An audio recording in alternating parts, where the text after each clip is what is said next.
بسم اللہ الرحمن الرحیم. میں ہوں مفتی عمران کھڑخیلوی. ذرا یہ ویڈیو دیکھ لیجیے پھر بات کرتے ہیں. اور دیوبندیوں کو سمجھانا چاہتا ہوں جنہوں نے گھر گھر دکانیں کھول رکھی ہیں دیوبندی. میں ان لوگوں کو سمجھانا چاہتا ہوں کہ میرے اکابر نے دیوبند میں مدرسہ ہمارے لیے دکانیں کھولنے کے لیے نہیں بنایا تھا، ہمارے مذہبی کاروبار کے لیے نہیں بنایا تھا. ان کا ایک عالمگیر، آفاقی اور جہانگیر پروگرام تھا، اس کو مد نظر رکھتے ہوئے انہوں نے یہ ادارہ قائم کیا. مجھے بتاؤ کہ اگر شیخ الہند ہمارا مقتدا ہے، اگر شیخ الہند اس مدرسے کی اساس ہے، اگر شیخ الہند اس جمعیت کی اساس ہے، آپ دیوبندیت کے دو عناصر کا انکار کیسے کریں گے؟ دیوبندیت دو عناصر پر مشتمل نام ہے، مدرسہ اور جمعیت. اگر یہ دو عناصر ایک ہی وقت میں موجود نہیں ہے، میں ان کو اپنے عقیدے کے مطابق دیوبندی نہیں سمجھتا. یہ تو انگریز کی سازش ہے کہ اس نے مجھے فرقہ بنا دیا، مجھے دوسری فرقوں کے مقابلے میں ڈال دیا، میرا پروپیگنڈا غلط کیا. میں تو انسانیت کی آزادی کی جنگ لے کر آیا تھا، میں تو پوری برصغیر کی آزادی کا عنوان لے کر. مولانا صاحب کی بات کا مطلب بالکل واضح ہے. وہ یہ سمجھانا چاہ رہے ہیں کہ بھئی دیوبندیت کا اور میرا موقف کیا ہے، اہل سنت والجماعت کا موقف کیا ہے. اب یہ نہیں کہ وہ کہتے ہیں کہ اختلاف ہی نہیں ہے، اختلاف ہے، لیکن اختلاف 2% 3% ہے اور اتفاق کتنا ہے؟ 95%، 97%. اب 2% کے پیچھے لگ جانا اور اس پر سارے جتنے آپ کی انرجی ہے، جتنے آپ کی طاقت اس کو ضائع کر دینا، یہ دیوبندیت کا شعار نہیں ہے، یہ اہل سنت والجماعت کا رویہ نہیں ہے کہ 2% اور 3% کو اتنی جگہ دے دے کہ جو 97 95 96% اتفاق ہے اسی پسے پش ڈال دے. یہ ذرا ایک اور ویڈیو ہے مفتی سعید صاحب کی، وہ دیکھ لیجیے. اصل ویڈیو وہ آپ کو دکھانی ہے، ذرا دیکھیے. ہمیں تو صرف اپنوں سے یہ کہنا ہے کہ تم اندھے ہو، تم ایسی قوم ہو جو صبح شام جہالت اور اندھے پن میں جیتے ہو. انصاف کرو اور مر کے اللہ کو جواب دو گے. یہ اتنے جھمگٹے اور اس زبردست شان کے ساتھ اور حرف آخر سمجھنا، ان سے 100 گنا بڑا آدمی مولانا تقی عثمانی صاحب کراچی میں بیٹھے ہیں. کبھی تم ان کی مجلس میں بھی گئے ہو؟ تم اتنے جو فریفتہ ہو رہے ہو اور تمہارے نزدیک ان سے بڑا کوئی عالم دین نہیں. ہم ایک لمحے کے لیے فرض کر لیتے ہیں کہ آپ بریلوی مکتبہ فکر سے تعلق رکھتے ہیں. مفتی منیب الرحمان صاحب کراچی میں تھوڑے، مفتی اکمل قادری صاحب تھوڑے بڑے آدمی، آصف جلالی صاحب لاہور میں بریلوی مکتبہ فکر کے یہ تینوں علماء بہت بڑا مقام رکھتے ہیں. دیوبند کے مکتبہ فکر میں وہاں تک کہ عثمانی صاحب ہیں، وہاں زاہد الراشدی صاحب ہیں، اور اس طرح کے بہت سے علماء دین ہیں. وہ جو تمہارے شہروں میں اویلیبل ہیں وہاں تو تم جاتے نہیں، وہاں تو جا کے ایک حرف نہیں سنتے. تم ہو ہی اصل میں اندھے، تمہیں خبر ہی نہیں ہے کہ علم کیا ہوتا ہے، تمہیں خبر ہی نہیں ہے. مفتی سعید صاحب بہت بڑے آدمی ہیں، اللہ ان کو لمبی زندگی عطا فرمائے. لیکن یہاں پر جو ڈاکٹر ذاکر نائک کے متعلق انہوں نے جو رویہ اپنایا ہے اور جو گفتگو کی ہے، ہمیں اس سے اختلاف ہے. تو ہم اختلاف اپنا رکھیں گے، باقی ان کی گستاخی، ان کے شان میں کوئی ایسا لفظ نہیں بولیں گے. مفتی سعید صاحب نے کہا کہ تم صبح شام جہالت اور اندھے پن میں جی رہے ہو. اصل میں ان کی بات کو واضح کر دوں، انہوں نے اشاروں میں کہا، وہ کہنا یہ چاہ رہے ہیں کہ ڈاکٹر ذاکر نائک صاحب سلفی ہے، غیر مقلد ہیں، اور تمہیں اتنے عقل نہیں کہ تم ان کے جلسوں میں جا رہے ہو. ویسے جہاں تک یہ بات ہے کہ وہ سلفی ہے، انہوں نے تو اجمالی طور پر یہ بات کر دی، لیکن اجمال میں نقصان زیادہ ہوتا ہے.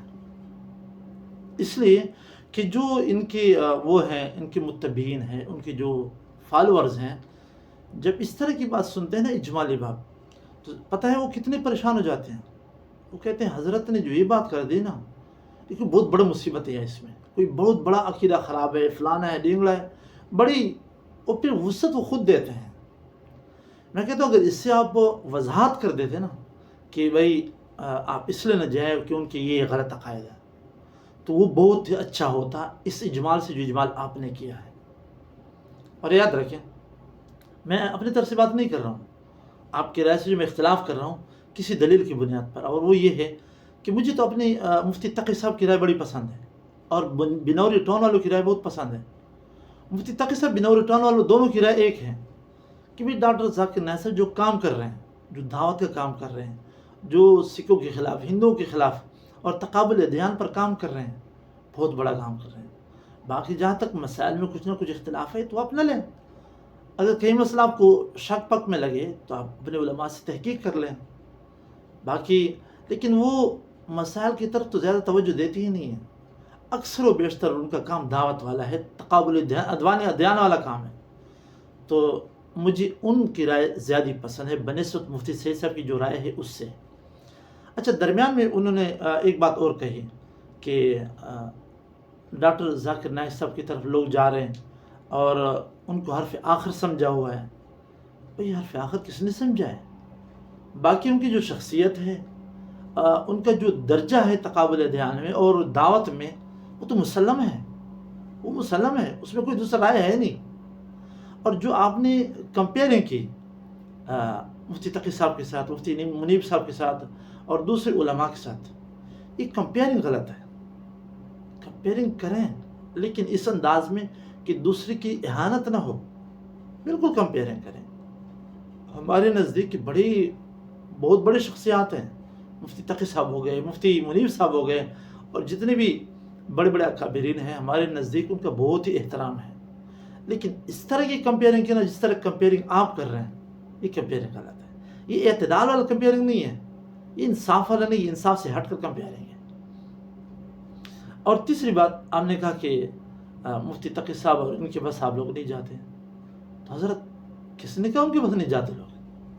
آپ کو پتہ ہے مفتی تقی صاحب کا جو ہر اتوار کو، شاید ابھی ہوتا ہوگا نہیں ہوگا، لیکن جب ہمارا دور تھا کراچی میں ہم وہاں پڑھتے تھے، تو اس حضرت کا باقاعدہ اتوار والے دن وہ ہوتا تھا، اصلاحی بیان ہوتا تھا، اور اصلاحی خطبات جو ان کا چھپ کر آئے اسی کو ریکارڈ کر کے اور پھر اسی سے باقاعدہ ریٹن میں اس کو کنورٹ کیا ہے۔ اور گلشن اقبال میں ان کا مجمع ہوتا تھا، اتنا بڑا مجمع کہ آدمی حیران ہو جاتا تھا۔ بہت بڑی مسجد کچا کچ بھری ہوتی تھی، اور اس میں سب لوگ ہوتے تھے، بریلوی ہوتے تھے، اہل حدیث ہوتے تھے، دیوبندی، سارے مکتب فکر کے لوگ ہوتے تھے، مرد عورت سارے۔ آپ کس طرح کہہ رہے ہیں کہ ان کو تو آپ نے چھوڑ دیا ہے؟ کس نے چھوڑا ہے بھائی؟ حضرت یہ بات نہیں کہ ان کو چھوڑا ہے، ان ہستیوں کو کسی نے بھی نہیں چھوڑا، یہ بات آپ کی بالکل درست نہیں ہے۔ باقی جہاں تک آپ نے یہ کہا کہ ان علماء کو چھوڑ کر آپ ادھر جا رہے ہیں، اور مطلب انداز آپ کا یہ بتا رہے ہیں کہ کیوں جا رہے ہیں، اندھا پن ہے، جہالت ہے، تم جہالت میں جی رہے ہو۔ بھئی ڈاکٹر ذاکر نائک صاحب کے پاس صرف عوام گئے ہیں کیا؟ ہمارے بڑے نہیں گئے؟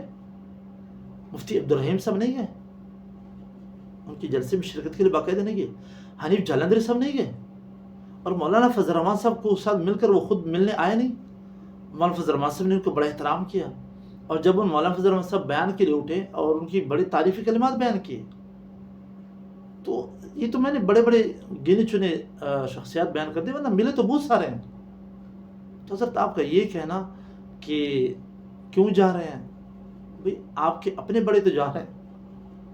ہاں البتہ یہ ہے کہ میں ایک بات واضح کرتا چلوں، میں ڈاکٹر ذاکر نائک صاحب کا فالورز نہیں ہوں، نہ میں ان کا وہ ہوں، لیکن یہ بات اعتدال سے ہٹ کر ہے کہ آپ کسی کو کہیں کہ کیوں جا رہے ہیں۔ ہاں اگر ڈاکٹر ذاکر نائک صاحب کو ایسی بات آئے گی جو اہل سنت جماعت کے موقع سے ہٹ کر ہوگی، یا ورنہ تو جب تک یہ جلسے کراچی جلسہ ہوا، امام ابو حنیفہ باقاعدہ نام لے کر بہت احترام سے، بڑے احترام سے ان کی تعریفی کلمات کہے، صرف ایک جلسے میں، کافی اور جلسوں میں بھی۔ تو اگر کوئی ایسی بات آئے گی جو اعتدال سے، اہل سنت سے، جمہور سے ہٹ کر آئے گی، تو حضرت ہم بھی آپ کے ساتھ ہوں گے، ہم بھی تنقید کریں گے۔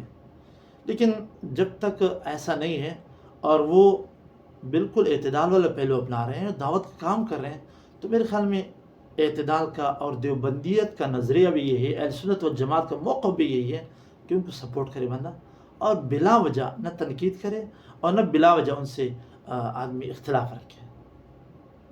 بہت مہربانی، شکریہ۔